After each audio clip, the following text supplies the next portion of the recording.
इस वीडियो में हम समझने वाले हैं व्हाट इज़ म्यूटा रोटेशन। म्यूटा रोटेशन आने से पहले आपको कंपाउंड्स की ऑप्टिकल एक्टिविटी के बारे में पता होना चाहिए कि what is optical active compound, what is specific rotation. ठीक है, तो यहाँ पर देखो म्यूटा रोटेशन, म्यूटा रोटेशन। अब होता यहाँ पर क्या है कि अगर मैं एक पोलेरोमीटर लूँ, पोलेरोमीटर जो कि ऑप्टिकल एक्टिविटी चेक करने के काम आता है, और यहाँ पर अल्फा ग्लूकोज को क्या कर दूँ, अल्फा ग्लूकोज का सॉल्यूशन फिल कर दूँ। यहाँ पर मैंने फिल किया है अल्फा डी ग्लूकोज का सॉल्यूशन।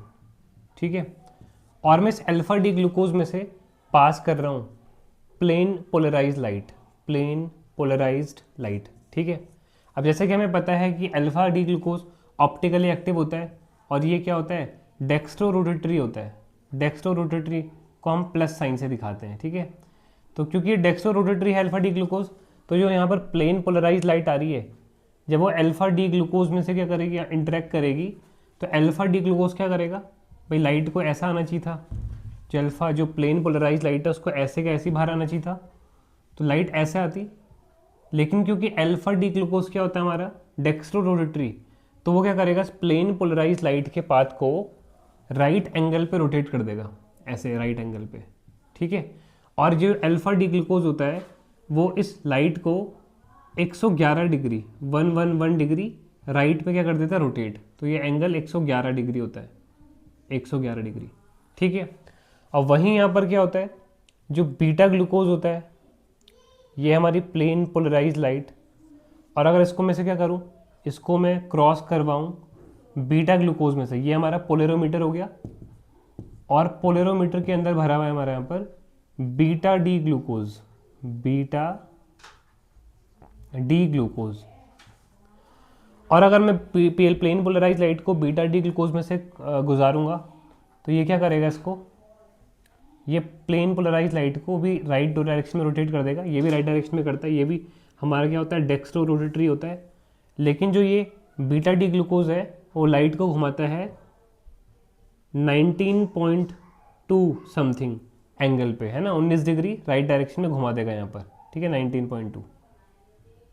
लेकिन होता क्या है, स्टार्टिंग में तो अल्फा डी ग्लूकोज 111 डिग्री पे घुमा देता है, 111 डिग्री पे इसका ऑप्टिकल रोटेशन क्या होता है, 111 डिग्री।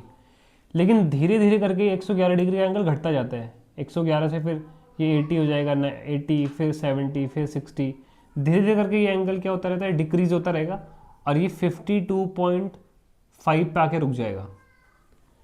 सिमिलरली यहाँ पर भी ऐसे ही होता है, ये 19.2 के आसपास घुमा रहा है हमारे यहाँ पर प्लेन पोलराइज लाइट को। ठीक है, जब प्लेन पोलराइज लाइट को हम बीटा डी ग्लूकोज में से पास कर रहे हैं तो ये 19 डिग्री घुमा दे रहा है। यहाँ पर भी क्या होता है, ये 19.2 घुमाता है, लेकिन धीरे धीरे करके क्या होता है, ये एंगल बढ़ता रहता है, 19-20 डिग्री से होगा 30, 50, 40, ठीक है, 80, ये इंक्रीज होता रहेगा, 80 नहीं सॉरी, ये 20 है, उससे 30 हो जाएगा, 40, 50 बढ़ता रहेगा। और बढ़ते बढ़ते ये 19.2 जो स्पेसिफिक रोटेशन है बीटा डी ग्लूकोज का, बढ़ते बढ़ते वो 52.5 पे पहुंच जाएगा और यहाँ पर आके रुक जाएगा, यहाँ पर आके क्या हो जाएगा, रुक जाएगा।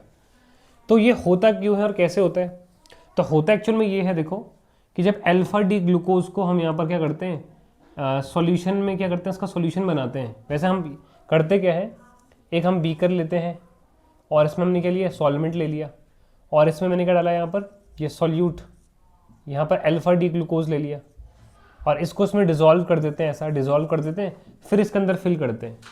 अब जैसे ही अल्फा डी ग्लूकोज को सॉल्यूशन में डालते हैं यहाँ पर, वैसे क्या होता है, अल्फा डी ग्लूकोज, जो अल्फा डी ग्लूकोज है वो कन्वर्ट होना स्टार्ट हो जाता है बीटा डी ग्लूकोज में, बीटा डी ग्लूकोज में।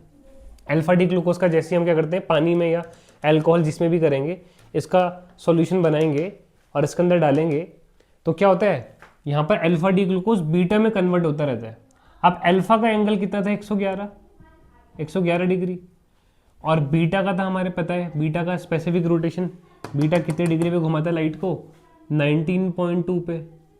तो धीरे धीरे करके क्या होता है, क्योंकि अल्फा बीटा में कन्वर्ट हो रहा है, पूरी तरीके से कन्वर्ट नहीं होगा, है ना, इक्विलिब्रियम एग्जिस्ट करता है यहाँ पर, क्योंकि अल्फा बीटा में कन्वर्ट हो रहा है, बीटा का एंगल कम है, तो ओवरऑल जो पूरा सॉल्यूशन होता है ना, उसका जो यहाँ पर ऑप्टिकल रोटेशन है उसका एंगल घट जाता है। अल्फा 111 पे घुमा रहा है, बीटा 19 पे। दोनों का अगर मैं एवरेज निकालूं, अब एग्जैक्ट एवरेज नहीं होता क्योंकि दोनों की क्वांटिटी इक्वल नहीं होगी ना, तो यहाँ पर कुछ अल्फा के मॉलिक्यूल बीटा में कन्वर्ट हो जाते हैं, जिसकी वजह से ओवरऑल जो सॉल्यूशन का रोटेशन होगा वो 111 डिग्री से घट के 52.5 पे पहुंच जाता है। इस वजह से जो अल्फा डी ग्लूकोज है उसका स्पेसिफिक रोटेशन 111 से घटते घटते घटते घटते 52.5 पे आके रुक जाता है। ठीक है, वैसे ही यहाँ पर देखो बीटा डी ग्लूकोज के साथ भी हो रहा है। जैसे बीटा डी ग्लूकोज को मैंने यहाँ पर भरा होगा, सॉल्यूशन बनाया होगा उसका, तो जो बीटा है, बीटा डी ग्लूकोज है, वो भी आपका क्या होता है, अल्फा में कन्वर्ट होता रहता है। अब बीटा का स्पेसिफिक रोटेशन जैसे कि हमने अभी बताया, देखो बीटा का क्या होता है 19.2 होता है,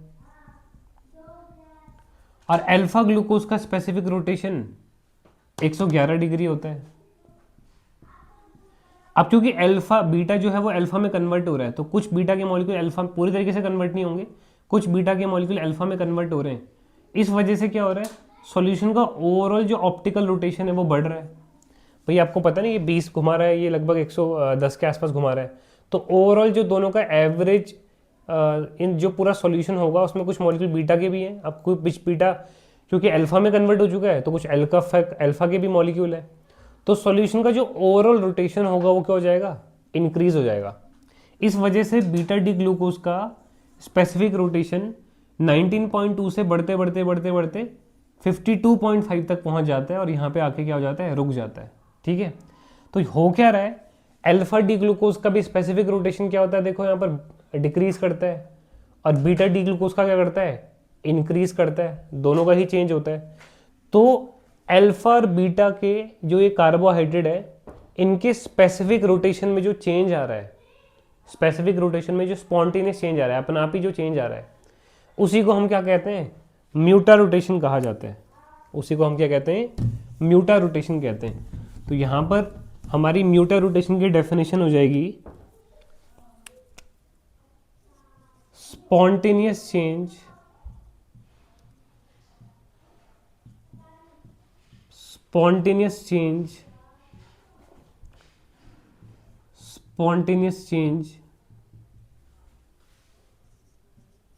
in specific rotation of carbohydrate molecule, या ऑप्टिकल एक्टिव कंपाउंड भी कह सकते हो आप, ऑफ कार्बोहाइड्रेट्स। और स्पेसिफिकली मैं बात करूं तो यहां पर हम किसकी बात कर रहे हैं, अल्फा डी ग्लूकोज और बीटा डी ग्लूकोज की। तो spontaneous change in specific rotation of carbohydrates is called म्यूटा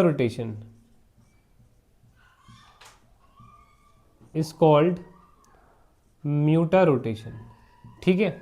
तो जैसे कि मैंने बताया, जो अल्फा ग्लूकोज होता है, अल्फा ग्लूकोज, उसका एंगल क्या होता है, वो 111 डिग्री पे घुमाता है प्लेन पोलराइज लाइट को, लेकिन धीरे धीरे करके वो अपने आप ही बीटा में कन्वर्ट होता रहता है।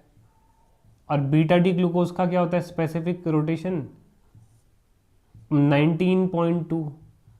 अब कुछ अल्फा के मॉलिक्यूल क्योंकि बीटा में कन्वर्ट हो गए, तो ओवरऑल जो सॉल्यूशन का ऑप्टिकल रोटेशन होगा वो डिक्रीज हो जाएगा, और कहाँ पे आके रुकेगा, 52.5 पे। तो 111 डिग्री से वो घट के क्या हो गया, अल्फा का स्पेसिफिक रोटेशन 52.5 हो गया। और अगर मैं बीटा की बात करूं, तो बीटा क्योंकि कन्वर्ट हो रहा है अल्फा में, बीटा का स्पेसिफिक रोटेशन होता है 19.2, और अल्फा का स्पेसिफिक रोटेशन होता है 111 डिग्री। अब क्योंकि कुछ बीटा के मॉलिक्यूल अल्फा में कन्वर्ट हो गए, तो ओवरऑल जो सॉल्यूशन होगा उसका स्पेसिफिक रोटेशन बढ़ जाएगा, बीटा का स्पेसिफिक रोटेशन बढ़ जाएगा, क्योंकि कुछ अल्फा के मॉलिक्यूल आ गए जो कि ज़्यादा डिग्री पे लाइट को घुमा रहे हैं। और इसका 19.2 से बढ़ के इसका भी क्या हो जाएगा, 52.5। तो देखो अल्फा का भी स्पेसिफिक रोटेशन देखो क्या हो रहा है, चेंज हो रहा है, इसका डिक्रीज कर रहा है। और बीटा का भी स्पेसिफिक रोटेशन क्या हो रहा है, चेंज हो रहा है, यानी कि इसका इंक्रीज कर रहा है। दोनों की ही स्पेसिफिक रोटेशन में क्या आ रहा है, चेंज आ रहा है। और ये चेंज कैसा है, स्पॉन्टेनियस है, यानी कि अपना आप आ रहा है, इसमें हम कुछ नहीं कर रहे हैं, अपना आप ही क्या पोलरोमीटर के अंदर भरते हैं तो अल्फा बीटा में कन्वर्ट होता रहता है, जिसकी वजह से उसका एंगल क्या हो जाएगा, घट जाएगा। अब बीटा अल्फा में कन्वर्ट होगा तो उसका एंगल क्या हो जाएगा, वो ज़्यादा एंगल पे लाइट को घुमाने लग जाएगा, क्योंकि अल्फा ज़्यादा एंगल पे घुमाता है लाइट को। तो जो ये स्पॉन्टेनियस चेंज आ रहा है, अपना आप ही चेंज हो रहा है, जो स्पेसिफिक रोटेशन में जो चेंज आ रहा है इन कार्बोहाइड्रेट्स के, इसी को कहा जाता है हमारे यहाँ पर क्या, म्यूटा रोटेशन। Thank you.